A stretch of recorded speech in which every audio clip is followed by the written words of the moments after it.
नमस्ते बच्चों। आज हम सामाजिक विज्ञान के कक्षा 10 पाठ 4 भारत की साहित्यिक विरासत के बारे में अध्ययन करेंगे। प्राचीन काल से भारतीय साहित्य और उसकी विविधता और विशिष्टता के लिए प्रख्यात है। इसे साहित्य को दो भागों में बांटा गया, वैदिक साहित्य और प्रशिष्ट साहित्य। इनमें लोक भाषाओं का भी महत्व है, उसमें भी साहित्य लिखे गए। महर्षि पाणिनि ने संस्कृत भाषा में एक साहित्य लिखा, अष्टाध्यायी। यह ईसा पूर्व 4वीं सदी में लिखा गया। संस्कृत में लिखा गया। आर्य भाषा या ऋषियों की भाषा या विद्वानों की भाषा जिसे कहते हैं। तो इस तरह यह संस्कृत भाषा मुख्यतः धर्म, तत्वज्ञान, ज्ञान और विज्ञान की भाषा थी। प्राचीन भारतीय साहित्य में वेद का अर्थ, वेद अर्थात ज्ञान होता है। वेद 4 हैं, ऋग्वेद, सामवेद, यजुर्वेद और अथर्ववेद। ऋग्वेद में 1028 ऋचाओं का संग्रह है और यह आर्यों की पूरी जानकारी देता है। इसमें राजनीतिक, सामाजिक, धार्मिक, आर्थिक स्थितियों का वर्णन किया गया है। ऋग्वेद के बाद 3 वेदों की और रचना की गई, जिसमें सामवेद में ऋग्वेद की ऋचाओं को कैसे गाया जाता है, ये श्लोक राग लय के साथ गाई गई।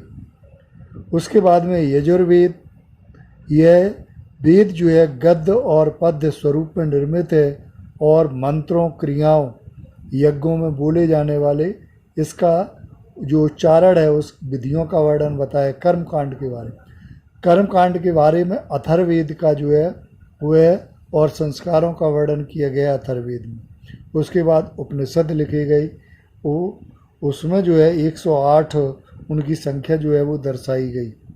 उसके बाद में रामायण और महाभारत दोनों महाकाव्य लिखे गए, जिस सदियों तक करोड़ों लोगों के विचारों, साहित्य सर्जन पर गहरा प्रभाव डाला।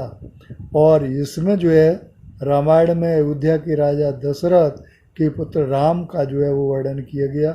महाभारत में कौरव और पांडवों का वर्णन किया गया।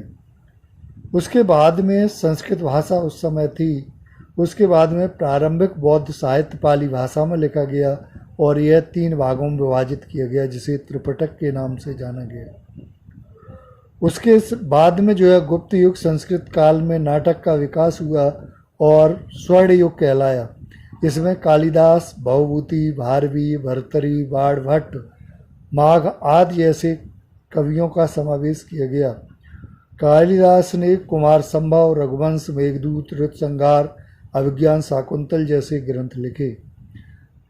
महर्षि भवभूत ने उत्तर रामचरित, भारवी ने किराता अर्जुनियम, शूद्रक का मृच्छकटकम और विशाख दत्त का मुद्रा राक्षस जैसे नाटक लिखे।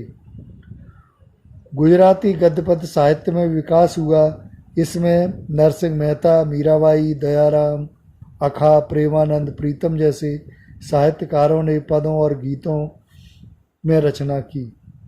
इसके बाद में नवल राम, महिपत राम, रूपराम, नीलकंठ, गोवर्धन राम त्रिपाठी, किशोरलाल मसरूवाला, पन्नालाल पटेल, उमाशंकर जोशी जैसे साहित्यकारों ने योगदान किया। दक्षिण की तमिल भाषा सबसे पुरानी भाषा। तमिल, तेलुगु, कन्नड़, मलयालम 4 द्रविड़ भाषाओं का विकास हुआ। उसके बाद में इसका आयोजन किया गया। तोलकाप्पियम व्याकरण ग्रंथ जो है वह महत्वपूर्ण है और पत्थु वातु। कुरल की रचना की गई तमिल में तिरुवल्लूर ने की। इसके बाद में उन्होंने 2 ग्रंथ, शीलपतिकारिकम और मणिमेखलाई नामक तमिल साहित्य के विख्यात ग्रंथ। मध्यकालीन में सोमदेव रचित कथा सरित सागर और दूसरा कल्लड़ रचित राजतरंगिणी, इसमें 2 ग्रंथ लिखे गए। इसमें जो है कश्मीर पर ग्रंथ लिखे जो ये दोनों। इसमें राजतरंगिणी कश्मीर के इतिहास का आलेखित करने वाला महत्वपूर्ण ग्रंथ है। यह सर्वप्रथम भारत का ऐतिहासिक ग्रंथ है। उसके बाद में आधुनिक भाषाओं का हुआ। महाकवि चंद्रवरदाई ने पृथ्वीराज रासो नामक हिंदी साहित्य का प्रारंभिक ग्रंथ लिखा। इसमें पृथ्वीराज की वीरता का वर्णन किया गया। उसके बाद में महाशंकराचार्य ने भाष्य का मुख्य ग्रंथ है, और उसके बाद में और ग्रंथ लिखे गए, अजीतनाथ पुराण जैसे आदि जो है ना ग्रंथ लिखे गए। कन्नड़ में पंपा, पुन्ना और रन्ना ने त्रिपुटी जिसे कहा गया उन्हें ग्रंथ लिखे। उसके बाद मुल्ला दाऊद का चंदायन ग्रंथ जो है वो महत्वपूर्ण है। फारसी दिल्ली के सुल्तानों की राजभाषा थी। उसमें जियाउद्दीन वर्नी का तहरीक ए फिरोज शाही नामक ग्रंथ की रचना की। उसके बाद में प्रादेशिक भाषाओं का भी जो है वो प्रोत्साहन मिलने लगा, और इसमें अनेकों बोलियां, भोजपुरी, अवधी, हिंदी भाषा की बोलियां जो थी वो की गई। कबीर ने जो रचनाएं की वो सादुक्कड़ी भाषा में की। दोहे आदि लिखे। पद्मावत मलिक मोहम्मद जायसी ने लिखा। तुलसीदास ने अवधी में रामचरितमानस लिखा, और तो इस तरह से अवधी भाषा में लिखे गए। इस युग में रामायण और प्रसिद्ध कवि चंडीदास ने सैकड़ों गीतों की रचना की। बंगाल के संत थे चैतन्य भक्त गीत लिखे। गुजराती में नरसिंह मेहता और मराठी में एकनाथ नामदेव ने जो है भक्त गीतों की रचना की। उसके बाद में दूसरी जो ग्रंथ लिखे गए संस्कृत और में, उसका जो है फारसी भाषा में अनुवाद होने लगा। उसके बाद में मुग़ल काल के दौरान वास्तुकला, अन्य कलाओं का निर्माण हुआ। गुलबदन बेगम जो हुमायूं की बहन थी, उसने हुमायूंनामा, जहांगीर ने तुझके जहांगीरी नामक अपनी आत्मकथा लिखी। औरंगजेब भी लेखक था। उसने उसके बाद में अंतिम मुग़ल बादशाह जफ़र भी उर्दू का कवि था। तुलसीदास सूरदास युग के हिंदी भाषा के महान साहित्यकार थे। कवि केशव दास ने प्रेम और विरह के विषय में ग्रंथ लिखे। उस समय फारसी भाषा में ग्रंथ लिखे गए।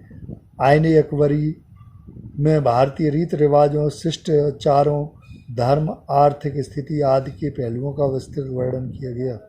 अबुल फजल का भाई फैजी भी फारसी भाषा का महान कवि था। उस समय अकबर ने रामायण, महाभारत, अथर्ववेद, भगवत गीता और पंचतंत्र जैसे ग्रंथों का अनुवाद कराया। अकबर के समय में इतिहास में कई ग्रंथ लिखे गए। उर्दू का जन्म मध्य युग की महत्वपूर्ण घटना है। इस समय मीर दर्द, मीरातकी, मीर नजीर, अकबराबादी, गालिब जैसे महान कवि हुए। 18वीं सदी में उर्दू का खूब विकास हुआ। संस्कृत के अधिकांश ऐतिहासिक ग्रंथ इसमें लिखे गए। उसके बाद में नंबर आता है नालंदा, भारत के प्रसिद्ध विद्यापीठ जिसमें नालंदा महत्वपूर्ण है। यह पटना जिले में है, और यह प्राचीन काल में यह विद्यापीठ महावीर स्वामी के 14 चतुर्मास किया गया वहाँ पर किया, इसलिए यह स्थल जैन तीर्थ बना। 5वीं सदी में कुमारगुप्त ने यहाँ पर बिहार बनवाया। उसके बाद में नालंदा की प्रसिद्धि बढ़ी। देश विदेश के लोग आते थे। भारतीय संस्कृत का तीर्थ स्थान था। विद्यार्थी अध्ययन करने के लिए, जिसमें महान चीनी यात्री हुएनसांग का भी वर्णन मिलता है, और आज वह खंडर है। नालंदा में पढ़कर निकलने वाले विद्यार्थी को आदर्श विद्यार्थी माना जाता था। ईसा की 5वीं सदी के दौरान नालंदा शिक्षा का सर्वोत्तम केंद्र था। 7वीं सदी में हुएनसांग इसकी मुलाकात ली। महान महाविद्यालय में 7 बड़े भवन थे। उसके बाद में तक्षशिला, पाकिस्तान की में स्थित रावलपिंडी के पश्चिम में तक्षशिला विद्यापीठ है।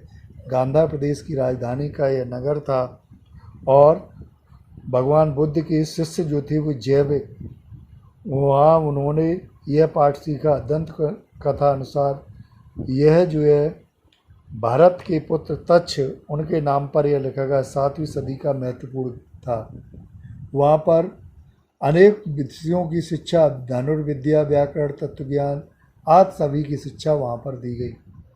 वाराणसी यानी काशी प्रसिद्ध था उस समय। 7वीं सदी में यह भारत का शिक्षा का केंद्र था। भगवान बुद्ध ने अपने मत के अनुसार और प्राचीन प्रसार के लिए वाराणसी को पसंद किया। आज शंकराचार्य जैसे धर्म तत्व ज्ञान वेदांत आदि ने यहाँ पर स्वीकृति दी। उसके बाद में वल्लभी 7वीं सदी का गुजरात का विद्याधाम का प्रसिद्ध शिक्षा केंद्र रहा। वल्लभी को विशाल अत्यंत प्रसिद्ध विद्याधाम बनाने में मैत्रक वंश के तत्कालीन शासकों का महत्वपूर्ण योगदान है। 7वीं सदी में भिक्षुक विद्यार्थी यहाँ रहते थे, तब वल्लभी बौद्ध स्तर का केंद्र था। यह सभी प्रसिद्ध विद्यापीठ थे। ज्ञान विज्ञान के क्षेत्र में विशिष्ट प्रकार की शिक्षा प्रणाली के कारण भारत में नहीं बल्कि विश्व में ये प्रसिद्ध थे। इस विद्यापीठ में देश विदेश में अध्ययन करने वाले विद्यार्थी आते थे। सही अर्थ में अंतर्राष्ट्रीय विद्यापीठ थी और प्रत्येक विद्या शाखाओं का यहाँ अध्ययन कराया जाता था। भारतीय शिक्षा कला ज्ञान शिक्षा देने वाली विश्वविख्यात यूनिवर्सिटियाँ थीं। धन्यवाद।